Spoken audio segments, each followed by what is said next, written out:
Здравейте, последователи, как сте? Мале, от кога не съм записвала клипче.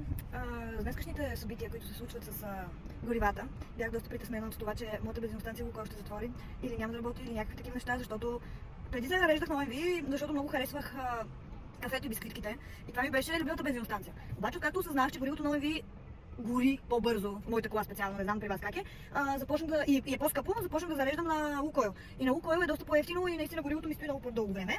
Не знам вие как сте, обаче аз доста бях притеснила и бях станала в едни такива размисли, какво сега ще правим, какво ще се случва. Но разбира се, нашите управници решават проблемите много бързо от сега за сега, така че няма от какво да се притесняваме.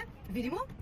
Трафикът отново в петък е наистина доста тежък. Аз направо не мога да повярвам какво случва. Те хора видяха малко слънце, веднага излезнаха. Сега не казвам, че аз съм на пътя, нали? Но да.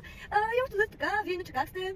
Как върви живота? При мен нещата са окей. Не бях карала кола скоро и мога да ви кажа, че съвета ми и по някакъв начин това, което искам да дам като собствено преживяване, е, че наистина правете това, което ви харесва, зарежда ви и ви кара да се чувствате наистина живи и не го приемайте за даденост и да си казвате, мръзна ми, няма да го правя вече, защото вярвайте ми, когато това нещо някак си замре и е в почивка, в един ден момент ще ви залипсва, поне при мен беше така, защото по-добре ми беше писано вече да карам кола и някакви такива неща и не карах кола 3-4 дена.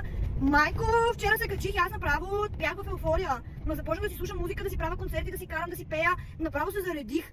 И това нещо някак си ми доставя такова голямо удоволствие. Не говоря въобще за трафика, за глупаците, които на пътя и така нататък, но въпросът е просто, че нещата, които наистина много ви радват и ви кефят и искате да ги правите, и ви носят положителна емоция по някакъв начин и ви зареждат, просто не спирайте да го правите, дори да си кажете, писна ми, аз това го правя всеки ден.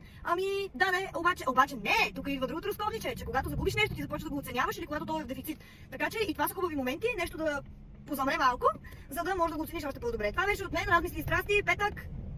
15 градуса, супер време, отивайте на разходка, пийте кафе навънка, забавлявайте, четете книга в парка, бъдете щастливи. Довиждане от мен, ще се чуем пак и така.